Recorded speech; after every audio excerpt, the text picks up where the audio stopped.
नमस्कार दोस्तों, स्वागत है आपका द क्वांट चैनल में।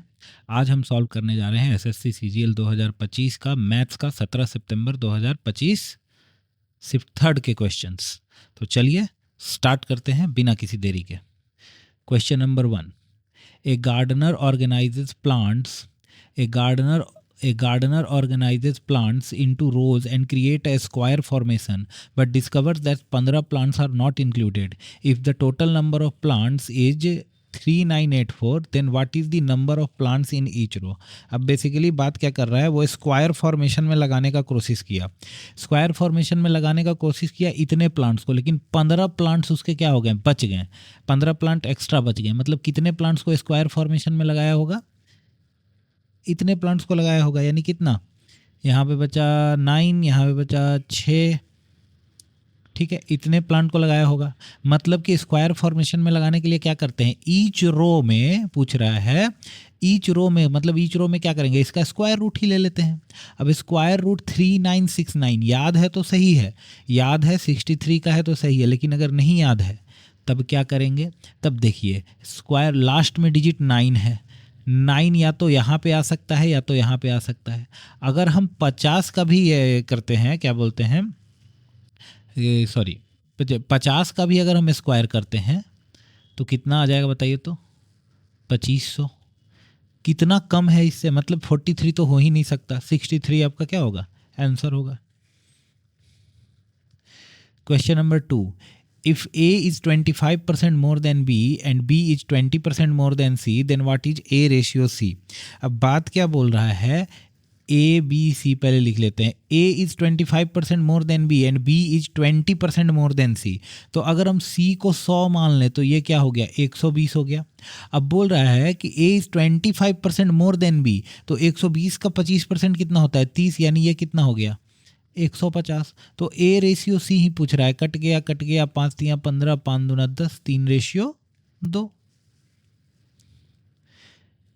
इवेल्युएट, ये वाला ऐसे है क्वेश्चन, देख लीजिए। 12 प्लस 12 इन्फिनिटी तक, तो ये बराबर कितना होगा, आपको पहले भी बता चुके हैं। अगर ऐसा रहे और बीच में अगर प्लस रहे, फैक्टर क्या हो गया, 4 × 3। ऐसा फैक्टर जिसका डिफरेंस क्या हो, 1 हो, वैसा फैक्टर लेना है। क्योंकि बीच में प्लस है तो बड़े वाले फैक्टर क्या हो जाएगा, इसका आंसर हो जाएगा। अगर यही माइनस रहता,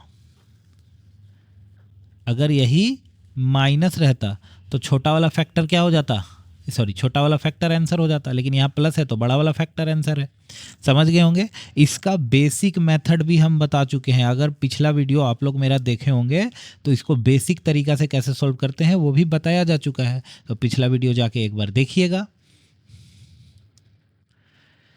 The cost price of an article is 500. A shopkeeper sells it at a discount of 20% on the marked price. If the marked price is rupees 600, what is the shopkeeper's profit or loss percentage? मतलब एक वस्तु का क्रय मूल्य 500 है, एक दुकानदार इसे अंकित मूल्य पर 20% की छूट पर बेचता है। यदि अंकित मूल्य 600 है तो दुकानदार का लाभ या हानि प्रतिशत ज्ञात करें।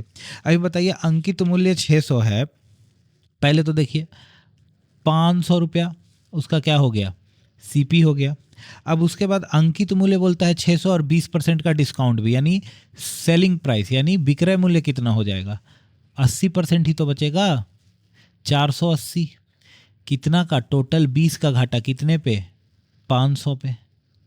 100 से 5 बार में, 5 से 4 बार में, 4% का हानि हो गया। क्वेश्चन नंबर 5 में आ जाइए। Pipe A and B can fill a tank in 20 minutes, 30 minutes respectively. Meanwhile, a drain pipe C can empty the tank in 60 minutes. In all three pipes are opened simultaneously. How long it will take to fill a tank? Basically क्या बोल रहा है, 3 pipe हैं A B C, एक 20 minute में भर देता है, एक 30 मिनट में भर देता है, और पाइप C जो खाली करने वाला है वो 60 मिनट में खाली कर देता है। तो टोटल कैपेसिटी हम लोग कितना मान सकते हैं, 60 मान सकते हैं एलसीएम। तो ये हो जाएगा 3 इसका इफिशियंसी, ये हो जाएगा 2 इसका इफिशियंसी, इसका हो जाएगा -1। अगर तीनों को एक साथ ओपन कर दिया जाए तो 3 2 5, 4 इफिशियंसी हो जाएगा। तो बोलता है कि कितना लगेगा समय, 15 मिनट ही लगेगा। Question number 6, given that x plus Y plus Z equal to 0, X cube plus Y cube plus Z cube बराबर 3xyz, देन इतना का मान निकालिए। अब बताइए कि जब x plus Y plus Z बराबर 0 होता है तो ये वैल्यू तो हम लोग को पता है कि X cube plus Y cube plus Z cube बराबर 3xyz हो जाता है। तो पहली बात तो यहाँ पे देखिए, अगर हम यहाँ पे इसको a मान लें, यानी x माइनस वाई को a मान ले, y माइनस जेड को b मान ले और z माइनस एक्स को c मान ले, तो हमको एक बात बताइए, क्या ये तीनों को जोड़ने पे 0 आ रहा है क्या? एकदम आ रहा है। ज़रा जोड़ के दिखा भी देते हैं। x minus Y plus Y, हम समझाने के लिए जोड़ रहे हैं, आप लोगों को तो दिमाग में ही जोड़ना है, दिमाग में आराम से जोड़ा जा सकता है। देखिए x माइनस एक्स कट गया, y माइनस वाई कट गया और minus z plus z cut गया। यहाँ से भी देखिए बराबर 0, यानी a plus b plus c बराबर कितना है? 0 है। तो क्या a cube plus b cube plus c cube बराबर 3abc होगा? तो क्या देखिए, तो 3abc मेरा आंसर आ गया। यही ना माने थे, बस कुछ नहीं करना। और यहाँ फार्मूला पहले ही दे के आप लोगों का काम और आसान किया हुआ है। जिसको मान लीजिए फार्मूला याद भी नहीं होगा, वहाँ एसएससी यहाँ प्रोवाइड कर दिया है formula. A sum of 5,000 is lent out in two parts at 6% simple interest and 9% simple interest. If the annual interest is 390, the sum lent at 6% is, पहले तो 6% पे दिया गया, उसके बाद कितना परसेंट पे? 9% पे दिया गया। अब उसको टोटल इंटरेस्ट मिला कितना? 390 रुपया। कितना पे मिला? 5,000 पे। कितना परसेंट मिला टोटल इंटरेस्ट? देखिए 39/5। 5 को हटाने के लिए यहाँ से 5 से मल्टीप्लाई कर दीजिए, सब जगह क्या करिए? 5 से मल्टीप्लाई कर दीजिए। तो ये कितना आ जाएगा? 30, ये कितना आ जाएगा? 45 और ये कितना आ जाएगा? 39। अब लगा दीजिए एलिगेशन, कितना है? 30 39, यानी ये कितना बचेगा? 9 और ये कितना बचेगा? 39 और ये बचेगा आपका 6। ठीक है, 3 दूना 6, 3 3 2:3 में बटा। अब बोल रहा है कि 6% का मतलब 2:3 में वो बांट के क्या किया? मूलधन को लगाया। तो यानी ये जो 5,000 का वैल्यू है, टोटल रेशियो कितना हो गया? 3 और 2 5 का वैल्यू है, तो 6% वाला यानी 2 का वैल्यू कितना होगा? 2,000 रुपये। एलिगेशन से बना दिए। A man has 15,000, he lends a part of it to x for 3 years, 10% of simple interest, and the remaining y for 3 years at the 12% of simple interest. If the total interest received from both x and y in 3 years is 4,950, find the amount. वही question है। अब यहाँ पे 3 साल बोल दिया है, 3 साल 10% का कितना? सिंपल इंटरेस्ट में सीधे सीधे गुना हो जाता है। 3 साल 12% का मतलब उसको 36% मिला होगा। टोटल उसको इंटरेस्ट कितना मिला जी? टोटल उसको इंटरेस्ट मिला इतना। कितना हो गया? 15 45, 4 15 33% उसको इंटरेस्ट मिला। 33% मिला तो एलिगेशन लगा दीजिए, इधर 3 इधर 3, यानी 1:1 में बटेगा, यानी आधा आधा बढ़ जाएगा। आधा आधा यानी इसका 7500 आंसर होगा। किसी का भी पूछे अब कि लेंट टू एक्स पूछे या वाई पूछे, कुछ भी पूछे, 7500 मिलेगा। Question number 9, A taut wire supports a vertical pole. The wire is fixed to the ground at 10 meters away from the base of the pole, makes an angle 60 degree with the ground. What is the length of the wire? Basically एक पोल है और ये wire है। देखिएगा, ध्यान से देखिएगा, ये हम सिर्फ समझाने के लिए बता रहे हैं, नहीं तो ये क्वेश्चन 1 सेकंड का भी नहीं है। आपको ट्रिगोनोमेट्री भी नहीं लगाना है, ऐसा चीज़ याद करा देंगे अभी कि ट्रिगोनोमेट्री भी नहीं लगाना है। अब बोलता है ये वायर ग्राउंड से ना 60 डिग्री का कोण बना रहा है और ये जो दूरी है, ये दूरी दिया हुआ है कितना? 10 मीटर। अभी क्या है कि ये 60 डिग्री तो ये 30 डिग्री होगा, क्योंकि ये तो 90 डिग्री होता है हमेशा। तो बोलता है कि किसका? लेंथ ऑफ द वायर, इसका लेंथ क्या होगा? 30। देखिए हमेशा हाइपोटेनियस क्या होता है? 30 डिग्री के अपोजिट वाले साइड का 2 गुना होता है, यानी ये 20। आंसर 20 हो गया इसका आंसर। कितना जल्दी, मतलब कि ये समझाने के लिए बना दिए, मतलब ये तुरंत बने, 1-2 सेकंड 3 सेकंड का ये क्वेश्चन है। 30 डिग्री के अपोजिट साइड वाला का दोगुना होता है। अब हमको एक बात बताइए, इसको ट्रेडिशनल तरीका से कैसे सॉल्व करेंगे। tan 60 लगाइए। tan 60 लगाना सही रहेगा क्या? cos 30 लगाइए। cos 30 डिग्री बराबर क्या हो जाएगा? 10 बाई वायर का लेंथ अगर h मान लें, हाइपोटेनियस ही ना है। cos 30 डिग्री बराबर क्या होता है? cos 30 डिग्री, एक मिनट, cos 30 क्यों लगाएंगे, sin 30 लगाएंगे ना। cos 60 तो यहाँ से भी लगा सकते थे, sin 30 लगा दीजिए या sin 30 लगा दीजिए या फिर cos 60 लगा दीजिए, दोनों से आंसर आ जाएगा। sin 30 कितना होता है? 1/2, ये 10/h, h बराबर 20 आ जाएगा। इसमें ये हो गया आपका ट्रिगोनोमेट्रिक तरीका से, या cos 60 भी लगा देते हैं तो cos 60 बराबर क्या हो जाता है? 10 बटे वायर का लेंथ h, b/h होता है ये। आपका दोनों से आंसर आ जाएगा। A cone had a sphere have equal volumes. Cone and a sphere have a equal volumes. If the cone's height is twice its radius, what is the ratio of the cone's radius to the sphere's radius? अब क्या बोल रहा है कि कोन का height है twice its radius से, what is the ratio of the, अब बोल रहा है इक्वल वॉल्यूम्स है। तो पहली बात तो देखिए, कोन का वॉल्यूम क्या होता है? 1/3 पाई r स्क्वायर, और h बोल रहा है क्या? ट्वाइस इट्स रेडियस, तो यानी 2r हो जाएगा। और ये बोल रहा है कि आपका स्फेयर का रेडियस बराबर नहीं दिया हुआ है, तो r³ मान लेते हैं स्फेयर वाला। यही होता है दोनों का वॉल्यूम। ये होता है आपका 1/3 पाई r स्क्वायर, h क्या होता है? वॉल्यूम होता है किसका? कोन का। और 4/3 पाई r³ स्फेयर का। अब बोल रहा है कि क्या निकालिए, शंकु की त्रिज्या और गोले की त्रिज्या का अनुपात क्या है। मतलब हमसे पूछ रहा है r/r क्या है। देखिए π3 से π3 कट गया, एकदम कट गया। इधर क्या बचा? 2r³ और इधर क्या बचा? 4r³। 2 से 2 बार में कट गया, यानी r³ बराबर 2r³। अब जब हम लोग रेशियो लेते हैं तो उल्टा हो जाता है, यानी ये r के साथ 2 था तो 2 इधर चला जाएगा और ये 1 इधर आ जाएगा। अब जब इसका क्यूब रूट लेंगे तो क्या हो जाएगा? Cube root 2/1। मतलब कि इतना आसान क्वेश्चंस हैं। A hemisphere and a cylinder equal radii have equal total surface areas. Find out the ratio of cylinder height to the radius. ठीक है ना, सिलेंडर हाइट और रेडियस। अब हेमिस्फेयर एंड सिलेंडर का क्या है? सरफेस एरिया इक्वल है, तो total surface area equal total surface area. तो सिलेंडर का टोटल सरफेस एरिया होता है 2πr h+r, और ये क्या होता है?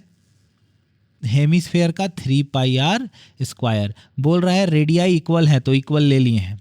अब देखिए कट रहा है क्या? पाई से पाई कट गया, और कुछ कट रहा है क्या? ये r स्क्वायर से r कट गया। इधर बचा क्या? 2h + 2r, और इधर बचा 3r, यानी 2h बराबर कितना? 3r - 2r r। तो अब पूछ रहा है कितना? हाइट टू रेडियस पूछ रहा है, तो हाइट h/r। ये h के साथ 2 है तो r के साथ 2 आ जाएगा, इधर 1:2 आपका आंसर।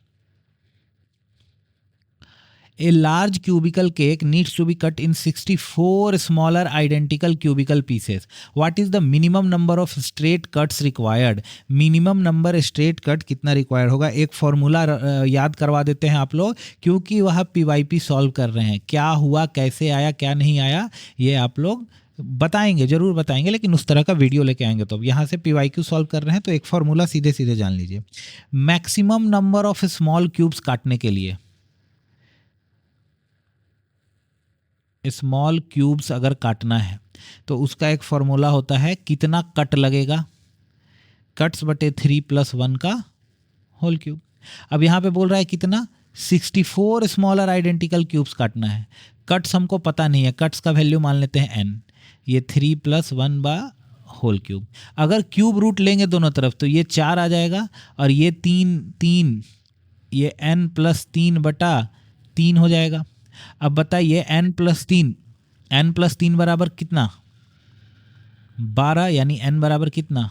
9। आंसर आपका question number 13, the radius of cone is raised by 20% while the height is reduced by 10%. What is the percentage change in volume? Radius को 20% बढ़ाया गया और हाइट को कितना बढ़ाया घटाया गया 10 बार. तो रेडियस 20% यानी 1/5 यानी 5 से 6 हो गया, 5 से 6 हो गया रेडियस. और फिर क्या हो गया 10% घटाया गया हाइट को यानी 10 से 9 हो गया.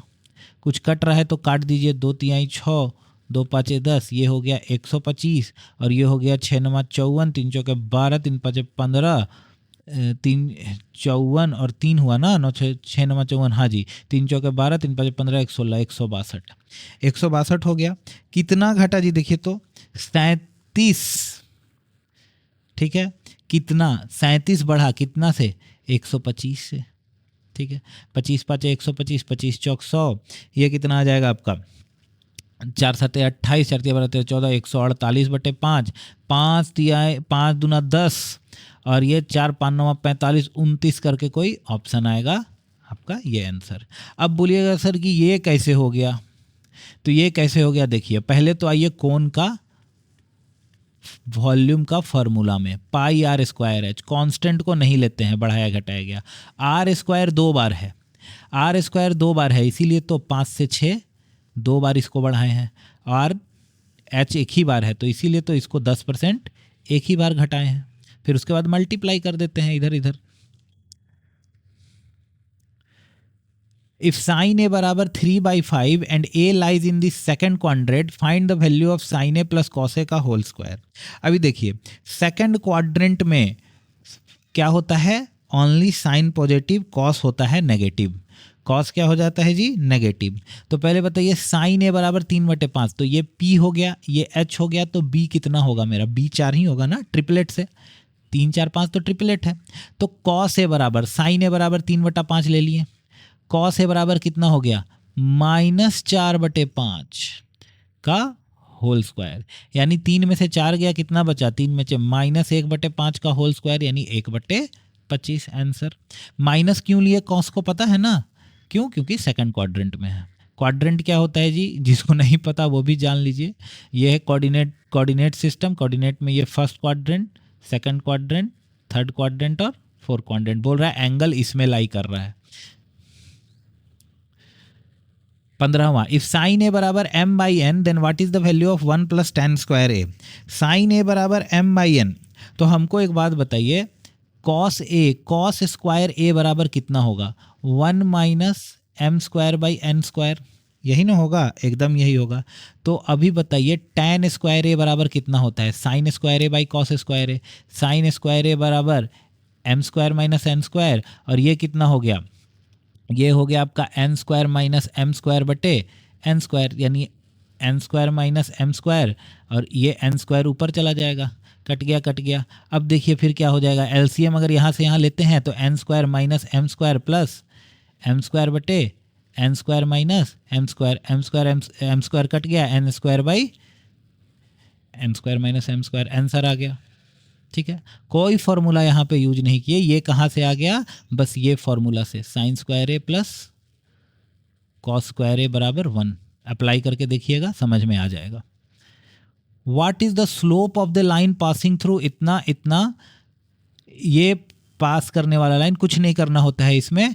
y देखिए, ये अगर हम मान लेते हैं x2 y2 और ये हम मान लेते हैं x1 y1, तो स्लोप का फॉर्मूला होता है y2 - y1 by x2 - x1 यानी 7 - 3 कितना हो गया 4, 4 - 2 कितना हो गया 2, यानी स्लोप मेरा कितना हो गया 2. A sector has a central angle 180 degree and a radius 12 centimeter. Another sector has the central angle pi/2 radians and the same radius. What is the ratio of the area of the first sector to the second sector? पहला sector और दूसरा sector, बाकी सारा factor same है, बस angle क्या किया. ये देखिए, ये pi/2 मतलब होता है क्या, pi/2 मतलब होता है 90 डिग्री. तो एंगल दोगुना हो गया, तो पहला सेक्टर का एरिया क्या होगा, दोगुना होगा. बात खत्म. बी आपका आंसर हो जाएगा 2/1. कैसे, बढ़िया से एक बार देख लीजिए, इस सेक्टर का एरिया क्या होगा, theta by 360 into pi r square. Pi कितना है, पाई नहीं लेने का जरूरत है, रेशियो पूछ रहा है तो आर स्क्वायर तो वही है मेरा 12 का स्क्वायर, और ये कितना है पाई बाई 2 यानी 90 बाई 360 पाई 12 का स्क्वायर। जिसको नहीं समझ में आ रहा है उसके लिए हम बता रहे हैं, ठीक है ना। 180 तो 360 कट गया, 90 से 2 बार में कट गया, 2:1। कितना करने का क्यों जरूरत है, आपको पहले ही बता दिए कि सब चीज़ सेम है, रेडियस है, सर्कल है, सब चीज़ सेम है, सेक्टर का केवल एंगल डिफरेंट कर रहा है, तो एंगल का रेशियो निकाल दीजिए, वही एरिया का रेशियो होगा। What is the total measure of all interior angle in a 10-sided polygon? 10-sided polygon में क्या होता है, अगर हम साइड को मान लें n बराबर क्या है, मान लीजिए साइड है 10 है, तो एक फॉर्मूला होता है सम ऑफ इंटीरियर एंगल का। सम ऑफ इंटीरियर एंगल का फॉर्मूला होता है पॉलीगॉन में, क्या होता है जी, n-2 into 180 by n-2 into 180 होता है। n-2 कितना है 8, क्योंकि 10 है ना, नंबर ऑफ साइड 10 है, पूछ रहा है 10 साइडेड पॉलीगॉन, यानी 144, 1440 आपका आंसर हो जाएगा। अब इतना ही बता के छोड़ देंगे तो फिर फ़ायदा क्या, आइए थोड़ा सा जान लेते हैं और भी सारे फॉर्मूला पॉलीगॉन से रिलेटेड। बताइए, सम ऑफ एक्सटीरियर एंगल,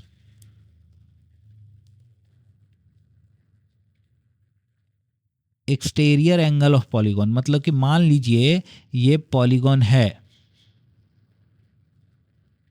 फिर से बना देते हैं, ये देखिए ये पॉलीगॉन है, तो ये हो गया तो इंटीरियर एंगल, लेकिन ये क्या हो गया एक्सटीरियर एंगल। कितना सारा एक्सटीरियर एंगल बनेगा ऐसे, तो सम ऑफ एक्सटीरियर एंगल हमेशा 360 डिग्री होता है, याद रखिएगा, ठीक है।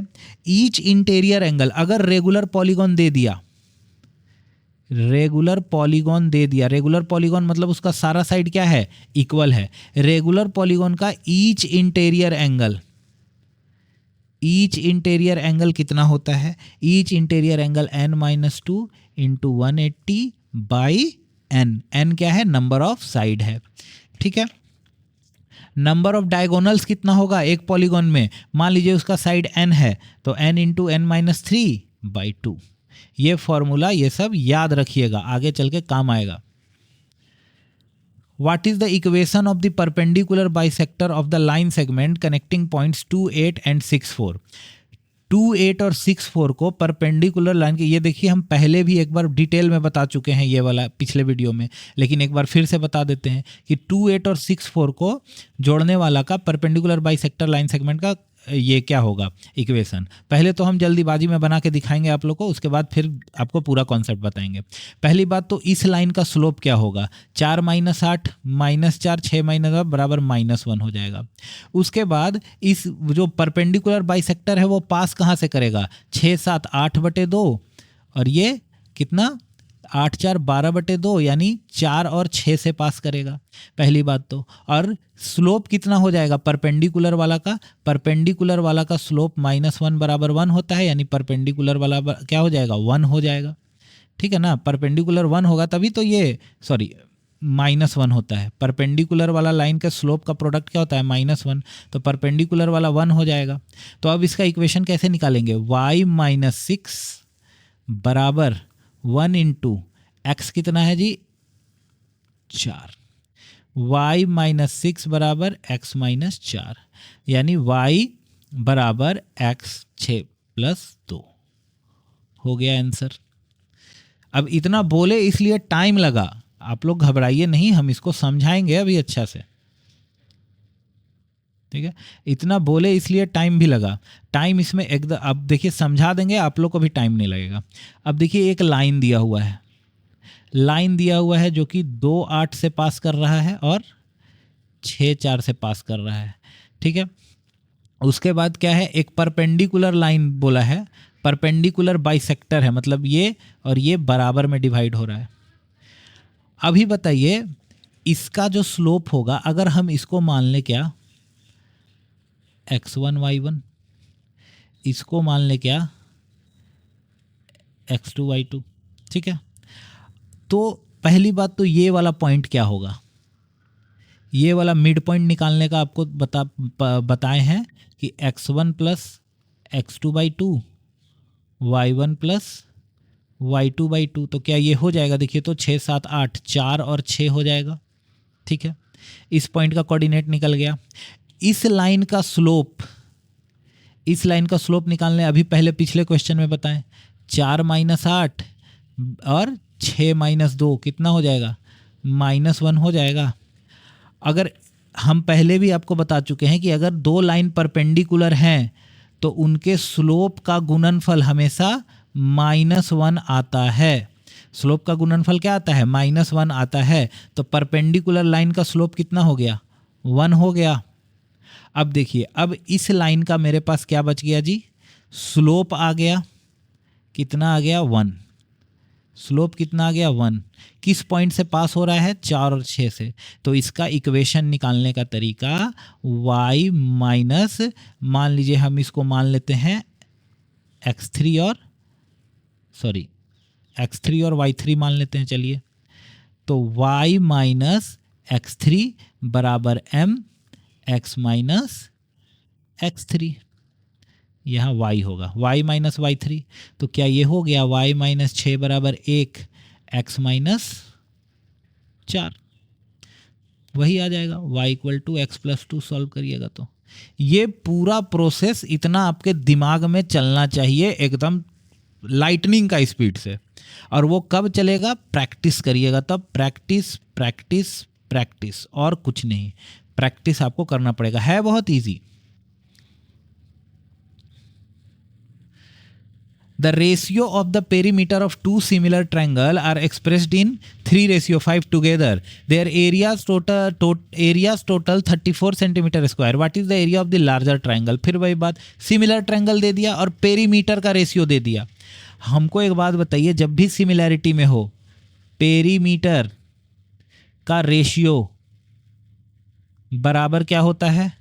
पेरीमीटर का रेशियो साइड का रेशियो, बाकी और भी कोई चीज का रेशियो दे दे, अल्टीट्यूड दे दे, मीडियन दे दे, कोई भी चीज दे दे, उन लोग का रेशियो, ठीक है, ये सब रेशियो बराबर होता है सिमिलर ट्रायंगल का। और ये सारे रेशियो का अगर स्क्वायर कर दें तो एरिया का रेशियो आ जाता है, ये आप लोग को पता होगा।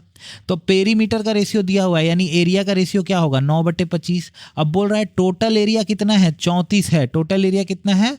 34 है। तो बताइए यहाँ पे टोटल रेशियो कितना है? वो भी 34 है, यानी 34 का वैल्यू 34। तो बोल रहा है स्मॉलर लार्जर ट्रायंगल का रेशियो कितना है? 25। तो 25 सेंटीमीटर स्क्वायर आंसर। 19 का क्यूब, 20 का क्यूब, 39 का क्यूब, 118 इक्वल टू दी इतना के बराबर है। किसके बराबर है? यहाँ पे पिछले क्वेश्चन में डिजिटल सम का कॉन्सेप्ट आपको हम बता चुके हैं। इस क्वेश्चन को हम 3-4 तरीका से करा चुके हैं। एक क्वेश्चन में हम लास्ट का 2 डिजिट निकाल के कराए हैं, ये वाला। एक में आपको डिजिटल सम से कराए हैं, ठीक है। और अभी डिजिटल सम भी हम आपको बता देते हैं और एक और तरीका बता देते हैं बैठाने का, ताकि देख लीजिए आप लोग। अब देखिए, डिजिटल सम जब भी निकालते हैं तो 9 को कंसीडर नहीं करते हैं। तो 19 का डिजिटल सम कितना आ गया? 1, यानी 1 का क्यूब। 20 का डिजिटल सम कितना आ गया? 2, यानी 2 का क्यूब। 39 का डिजिटल 9 को कंसीडर नहीं करते हैं, यानी 3 का क्यूब। और ये 8 और 1 9 को कंसीडर नहीं करेंगे, यानी 1 प्लस है ना, प्लस है जी ये। अभी देखिए इसका डिजिटल सम 1, ये 2 दूना 4 दूनी 8 और ये 3 9 27, 7 8 9 ही आ गया, +1। 9 को तो कंसीडर ही मत करिए, 8 और 1 9 हो गया, 9 9 कट गया, यानी डिजिटल सम कितना आ गया? 1 आ गया। अब डिजिटल सम 1 यहाँ भी है। अब हम बोलते हैं ये तो एकदम नहीं होगा आंसर। क्यों नहीं होगा? क्योंकि देखने से पता चल रहा है कि आंसर क्या है? नेगेटिव में है। कैसे है जी? मान लीजिए आप इसको 20 मान लेते हैं, इसको 20 मान लेते हैं, तो दोनों क्या हो गया? 2 दूना 4 दूनी 8, 8000, 16000 जोड़ के हो गया। इसको आप 30 भी मान लीजिए तो ये 27000 हो गया, ठीक है। और 108 प्लस 118 है, प्लस 100 क्या है? 18 है। अभी बताइए ये आंसर क्या होगा? पूरी नेगेटिव में होगा। जब 30 का क्यूब है तब भी नेगेटिव हो रहा है, यहाँ तो 39 है जी। तो डिजिटल सम 1 ये वाला तो कंसीडर ही नहीं करेंगे, ये कंसीडर नहीं करेंगे। ये दोनों में डिजिटल सम देखिए, ये डिजिटल 9 आ गया और 8 और 1 9 यहाँ बचा, 5 7 5 12, 2 और 1 3, एक मिनट फिर से देख लेते हैं। 6 6 12 और एक 13, 13 13 8 9 21, और 21 और 9 को तो कंसीडर करते ही नहीं है। 21 यानी 2 और एक 3, 9 माइनस 3 बराबर कितना, क्योंकि नेगेटिव में है तो 9 घटाना पड़ेगा। 6 आ गया डिजिटल सम। कितना आ गया डिजिटल सम? 6 आ गया। तो हमको एक बात बताइए, क्या हम कुछ गलती कर रहे हैं क्या? दो वहाँ, एक मिनट थोड़ा सा हटा ही देते हैं। अब डिजिटल सम का कॉन्सेप्ट, क्वेश्चन का डिजिटल सम कितना आया? 1 आया।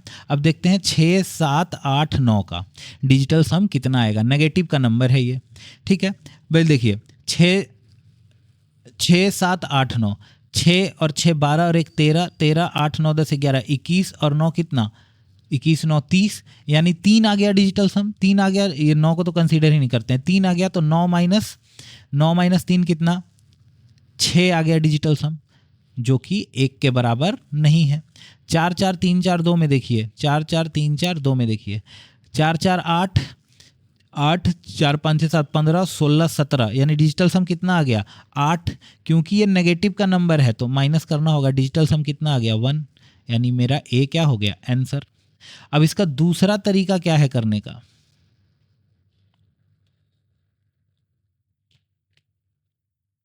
दूसरा तरीका देख लीजिए बढ़िया से।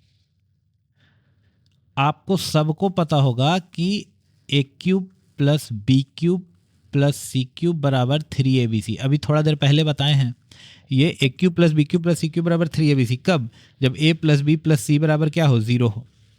क्या देखिए 19 प्लस 20 39 और माइनस का 39, 0 आ रहा है। हाँ जी, तो इस फॉर्मूला पे बैठा दिए। यानी इसका वैल्यू कितना हो जाएगा? इसका वैल्यू हो जाएगा 3 गुने 19 गुने 20 गुने माइनस 39 का, एकदम हो जाएगा जी। तो निकालिए कितना होगा।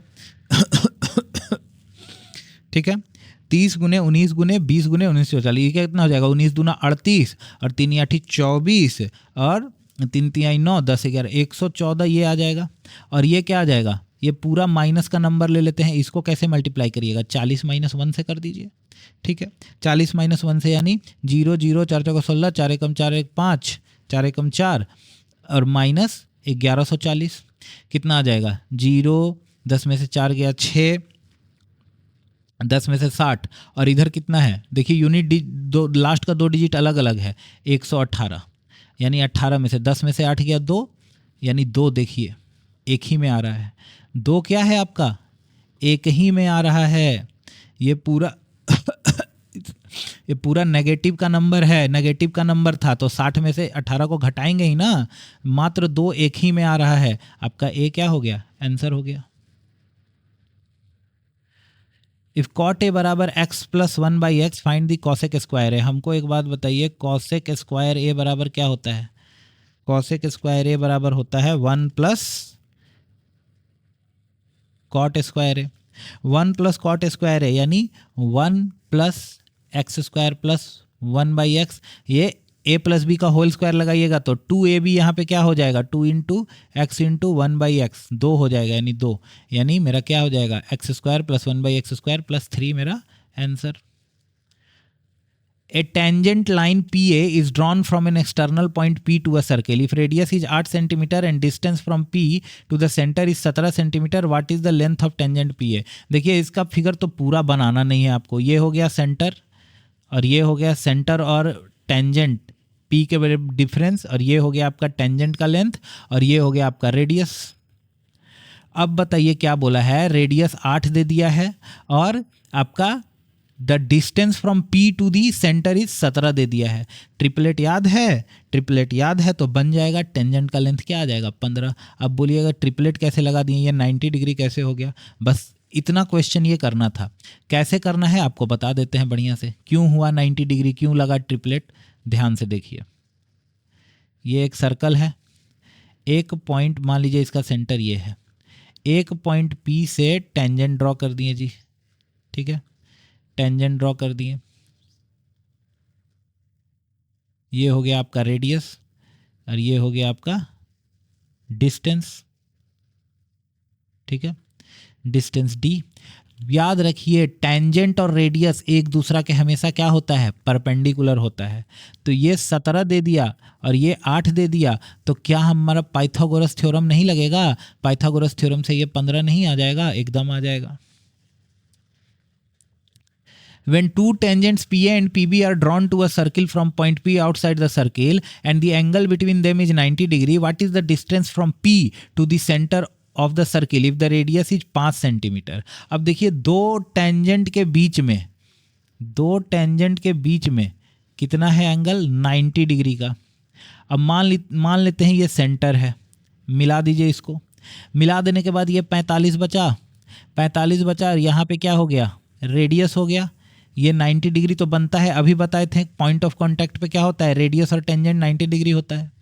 अब बताइए ये 45 तो ये भी 45, यानी ये बराबर ये, और ये कितना है आपका? रेडियस 5 है, तो ये क्या हो गया? 5 हो गया।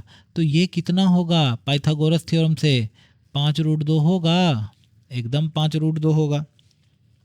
ठीक है, अब देखिए फिर से आपको बढ़िया से बता देते हैं।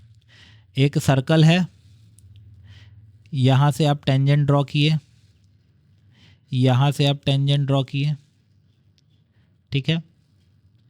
ये आपका पॉइंट हो गया जो कि मिला रहा है सेंटर ऑफ सर्कल और जहाँ से टेंजेंट को क्या किया गया है? ड्रॉ किया गया है। तो याद रखिएगा ये जो होता है ना, ये पूरे एंगल का होता है, ये क्या? एंगल बाइसेक्टर होता है। प्रूफ कर सकते हैं इसको, एंगल बाइसेक्टर हो सकता है तो ये 45 डिग्री। ये आपको पहले ही बताएं कि रेडियस और टेंजेंट पॉइंट ऑफ कांटेक्ट पे क्या बनाता है? 90 डिग्री का एंगल बनाता है। तो 45 डिग्री, तो ये भी 45 डिग्री हो जाएगा, यानी ये बराबर ये हो जाएगा, ये बराबर ये, यानी ये 5, तो ये भी 5, तो ये 5√2 पाइथागोरस थ्योरम से।